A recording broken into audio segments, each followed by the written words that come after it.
আলাইকুম রহমতুল্লাহি ওবরাকাতুহু। প্রিয় কওমি মাদ্রাসার ওলামা ইকরাম এবং তলেবে ইলম ভাইয়েরা, আপনাদের সকলের জানা আছে আজ থেকে বেশ কিছুদিন পূর্বে কওমি মাদ্রাসাগুলো যখন সব একেবারে বন্ধ ছিল, তো কওমি মাদ্রাসাগুলো খোলার ব্যাপারে সবাই তৎপরতা চালিয়েছেন, সবাই মেহনত করেছেন।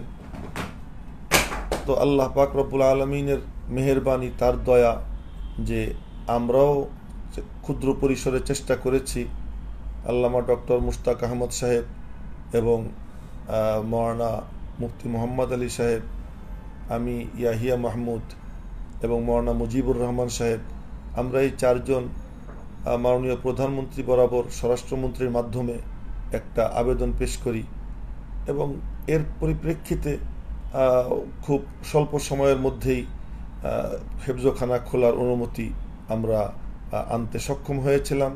আপনারা খুব খুশি হয়েছিলেন এবং এর ফলে উলামা একরাম এবং ছাত্রদের অনেকের শত শত ফোন আসছে যে হুজুর আপনারা চেষ্টা করেন কিতাব বিভাগটাও যেন চালু হয়ে যায়। তো কিতাব বিভাগ চালু করার জন্য সম্মিলিতভাবে উদ্যোগ নেওয়া হয়েছে, চেষ্টা করা হয়েছে, চেষ্টা চলছে। এর মধ্যেও বারবার আমাদের কাছে ফোন আসতেছে যে আপনারা একটু চেষ্টা করুন। তো আপনাদের সকলের অবগতির জন্য জানাচ্ছি যে আমরা গত রাত্রে মিটিং বসেছিলাম এবং আমরা কর্মপরিকল্পনা ঠিক করেছি এবং সেই অনুযায়ী আমরা কাজও শুরু করে দিয়েছি। আপনারা দোয়া করবেন যেন আল্লাহ তাআলা আমাদের চেষ্টাকে সফল করে। তো এ হলো একটা কথা। আর একটা কথা, আজ আমি আপনাদের সকলের পক্ষ থেকে মাননীয় প্রধানমন্ত্রীর উদ্দেশ্যে বলতে চাই যে কওমি মাদ্রাসার কিতাব বিভাগ খুলে দেওয়াটা এখন সময়ের দাবি, এটা অপরিহার্য হয়ে পড়েছে। কারণ কওমি শিক্ষার্থীদের জীবন আজ তাদের শিক্ষা জীবন হুমকির সম্মুখীন।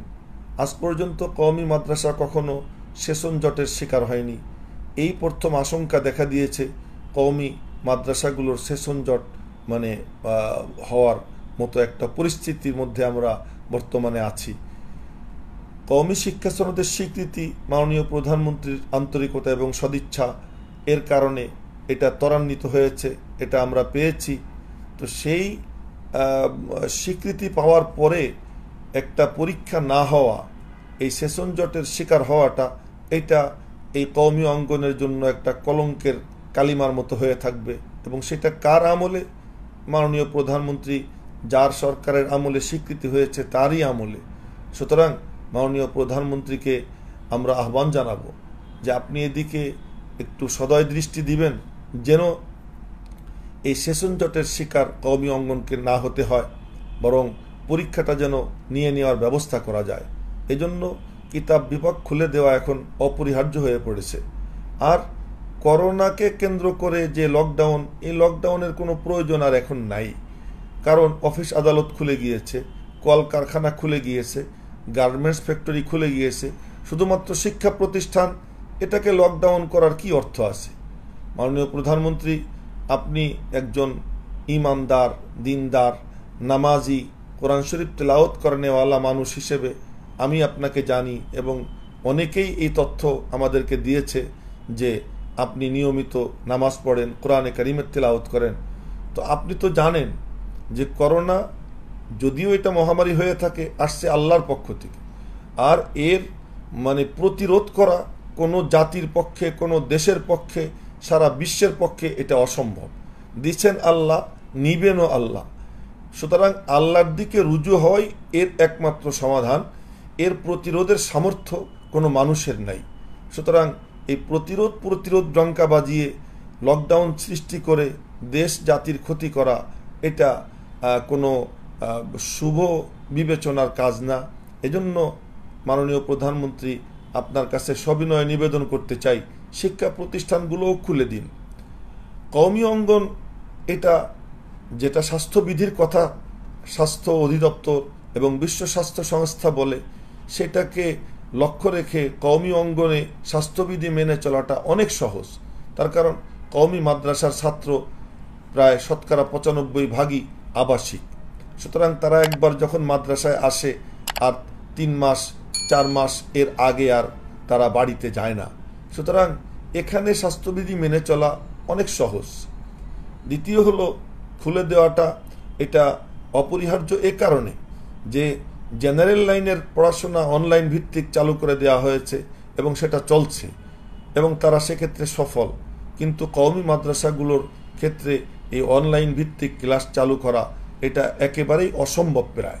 সুতরাং এই দৃষ্টিকোণ থেকেও কওমি শিক্ষার্থীদের এই শিক্ষা জীবন এর কথা ভেবে কওমি কিতাব বিভাগগুলো খুলে দেওয়া অপরিহার্য।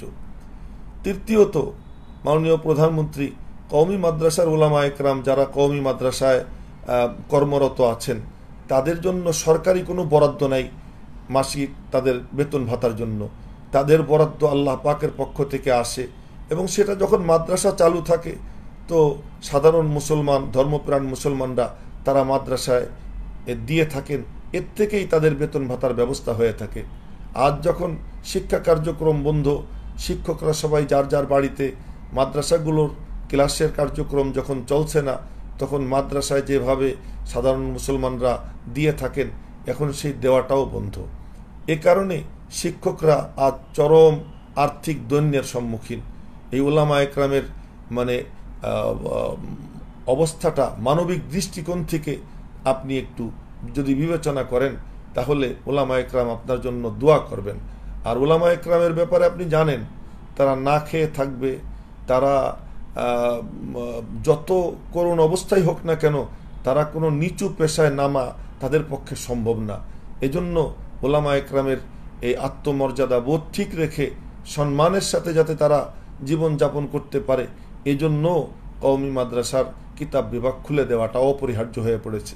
আপনি জানেন যে হিফজখানায় কোরআনে কারিমের তিলাওয়াত হয় আর কিতাব বিভাগে ক্বালা রাসূলুল্লাহ সাল্লাল্লাহু আলাইহি ওয়াসাল্লামের চর্চা হয়, নবীজির হাদিসের চর্চা হয়। এক একটা হাদিস পড়তে শত শত ছাত্র এবং উস্তাদরা মিলে তারা হাজার হাজার বার সাল্লাল্লাহু আলাইহি ওয়াসাল্লাম তথা দুরূদ শরীফ তারা পাঠ করে। আর এক একবার দুরূদ শরীফ পড়লে 10টা রহমত কমপক্ষে নাজিল হয়। তো আপনি চিন্তা করে দেখুন হাজার হাজার কওমি মাদ্রাসায় কত লক্ষ লক্ষ বার প্রতিদিন কোটি কোটি বার দুরূদ শরীফ পাঠ হবে, যার ফলে রহমত যখন আসবে গজব থেকে আল্লাহ তাআলা আমাদেরকে হেফাজত করবেন। সেজন্য এই কওমি মাদ্রাসার কিতাব বিভাগ চালু করাটা অপরিহার্য হয়ে পড়ছে। তো মাননীয় প্রধানমন্ত্রী আপনি এদিকে সদয় দৃষ্টি দিবেন। হিফজখানা যেমন খোলার ব্যাপারে আপনি কারো কোনো পরোয়া করেন নাই, আমরা জানি অনেকে এর বিরুদ্ধে অনেক সমালোচক আছে, কিন্তু আপনি এমন এক অবস্থান আল্লাহ তাআলা আপনাকে দিয়েছেন যে আপনি কোনো সিদ্ধান্ত নেওয়ার ক্ষেত্রে কারো চোখের দিকে আপনার তাকাইতে হয় না। তাই আমরা আহ্বান জানাই যে আপনি কওমি মাদ্রাসার কিতাব বিভাগগুলো চালু করার ব্যাপারে আপনি সদয় অনুমতি প্রদান করুন। এতে যেমন কওমি মাদ্রাসাগুলো উপকৃত হবে, ওলামা একরাম উপকৃত হবে, সাথে সাথে দেশ জাতীয় উপকৃত হবে এবং সেই সাথে আপনার সরকারের মানে পালকে নতুন একটা মানে বিষয় সংযোজন হবে যে আপনি এক সাহসী সিদ্ধান্ত নিয়েছেন এবং আপনি কারো পরোয়া না করে আল্লাহ এবং তার রসুলের মহাব্বতে, দ্বীনের মহাব্বতে, উলামা একরামের মহাব্বতে আপনি এই সিদ্ধান্ত নিয়েছেন এবং এজন্য তাহাজ্জুদ পড়ে পড়ে উলামা একরাম এবং ছাত্ররা আপনার জন্য, আপনার সরকারের জন্য, দেশের জন্য দোয়া করবে এবং ইনশাআল্লাহ এই যদি কিতাব বিভাগগুলো চালু করে কওমি মাদ্রাসাগুলো স্বাভাবিক অবস্থায় চলে আসে তখন যে ক্বাল আল্লাহ ক্বাল আর রসুল কোরআনে কারিমের তেলাওয়াত এবং হাদিসের চর্চা শুরু হবে, এর ফলে ইনশাআল্লাহ আল্লাহ তাআলা আমাদেরকে এই মহামারী থেকেও পরিত্রাণ দিয়ে দিবেন। আমরা সব কিছু সুস্থ স্বাভাবিক অবস্থায় আবার দেখতে পাবো। আল্লাহ তাআলা যেন মাননীয় প্রধানমন্ত্রীর কাছে আমার এই কথাগুলো পৌঁছে দেন। এই যদি কোনো এজেন্সির লোকজন আমার এই বক্তব্য দেখেন, মেহেরবানি করে আপনাদের কাছেও আহ্বান, আপনারা এই বক্তব্য মাননীয় প্রধানমন্ত্রী পর্যন্ত পৌঁছে দিবেন। আজ আমি লাইভে বক্তব্য কেন দিলাম তারও কারণ আছে। করোনার পরিস্থিতির কারণে অফিস আদালত সব অনলাইন ভিত্তিক চলছে, ঘরে বসে বসে অফিস চলছে। কোনো মন্ত্রীর সাথে বা মাননীয় প্রধানমন্ত্রীর সাথে সাক্ষাৎ করাটা এখন খুবই কঠিন ব্যাপার। সাক্ষাতের অনুমতি চাইলে অনুমতি পাওয়াটা দুরূহ ব্যাপার। সেজন্য ভাবলাম যে আমি আমার কথাটা বলে দেই, ছেড়ে দেই, আল্লাহ তাআলা মাননীয় প্রধানমন্ত্রী পর্যন্ত আমার কথাটা হয়তো পৌঁছে দিবেন। এবং মাননীয় প্রধানমন্ত্রীও এমন এক ব্যক্তি, আমি ওনার সম্পর্কে যদ্দূর জানি যে উনি খুঁটিনাটি সব খবর রাখেন, নিজে তথ্য সংগ্রহ করেন, নিজের বিভিন্ন গোয়েন্দা সংস্থার মাধ্যমে কোথায় কি হচ্ছে না হচ্ছে সব খবরাখবর রাখেন। সুতরাং এই বিষয়টাও, এই বক্তব্যটাও ওনার পর্যন্ত পৌঁছবে বলে আমি আশা করি আল্লাহ তাআলা আমাদের এই ক্ষুদ্র প্রচেষ্টাকে সফল করবেন এবং মাননীয় প্রধানমন্ত্রীর কর্ণকুহরে এই কথা পৌঁছবে এবং উনি মানবিক দৃষ্টিকোণ থেকে এবং ধর্মীয় দৃষ্টিকোণ থেকে বিষয়টা বিবেচনা করে কওমি মাদ্রাসার কিতাব বিভাগ চালুর এবং পরীক্ষা নেওয়ার সুযোগ সৃষ্টির ব্যবস্থা করবেন। এই কথা বলেই আমি আমার বক্তব্য শেষ করছি। ওমা আলাইনা ইল্লাল বালাগ। আসসালামু আলাইকুম ওয়া রাহমাতুল্লাহি ওয়া বারাকাতুহু।